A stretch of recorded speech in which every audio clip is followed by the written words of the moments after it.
Yo, what is up guys, it's Kobe, back today with another installment of my Black Ops 2 weapon breakdown and comparison series. In this series I compare two weapons in their raw and naked form, and in today's video we'll be covering the SWAT 5.56 and the M8A1. These two are the burst fire assault rifles in Black Ops 2, and as always I'm going to be going over the stats, characteristics, and just some basic features of each weapon, and just try to figure out which one is better. So without wasting any more time, let's get started. Taking a look at the max damages, the SWAT 5.56 is packing 40 points while the M8A1 is at 35. So both weapons do have the ability to kill in 3 bullets, however the 3 bullet kill range is ridiculously small with the M8A1, about 2 to 3 steps away from you, so you might as well chalk this up as a 4 bullet kill weapon.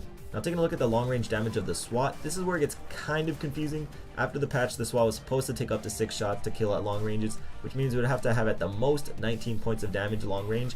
But if you want to test out the weapon, it never takes more than 4. Even with a silencer, 4 shots to the chest will take him out, which is obviously a good thing if you do enjoy using this weapon. It is crazy powerful, and if you're accurate with it and have a good shot, it will never take more than 2 bursts to kill an enemy, even across the map. The long range damage of the M8A1 is also a tad bit confusing because of its inconsistency. I like to think of it as a 4 to 5 bullet kill weapon, but occasionally it just seems like enemies of the freaking Walking Dead are coming at me and eating like 5 bursts rather than 5 bullets, but overall it's still a pretty good medium range weapon. Moving on to the rate of fire, the SWAT is considerably lower at 550 rounds per minute compared to the M8A1 at about 760 rounds per minute.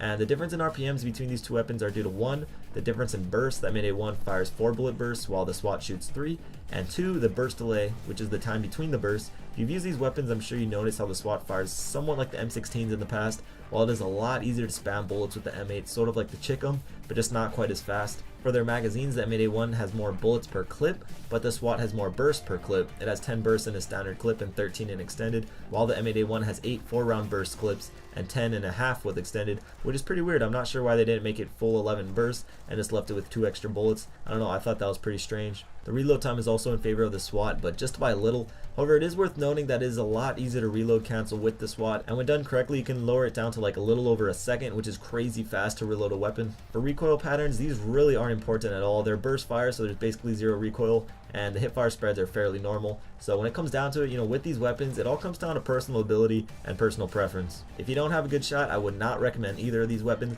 but if you have a pretty decent shot, it still depends on your playstyle. If you like to stay back, keep your gunfights long range, I'd recommend the SWAT because of its ridiculous power. But if you're really aggressive and plan on seeing more guys in like medium to close range, I'd go with the M8 because you can just unload a lot more bullets a lot faster. But what do you guys think? Which gun do you prefer? For me, I'm an M8A1 kind of guy, even though it does drive me crazy sometimes when I get like 50 hit markers, but overall it's just a better gun for me. But let me know what gun is better for you in the comments down below. But that's the end of this comparison. If you have a suggestion for the next one, feel free to leave that in the comments as well. Also, if you enjoyed the video and want to support me and support the channel, likes are always appreciated. But anyways guys, that's it for today. I hope you enjoyed this quick little video. Check out my last 2 videos if you want, and I'll see you guys later. Peace.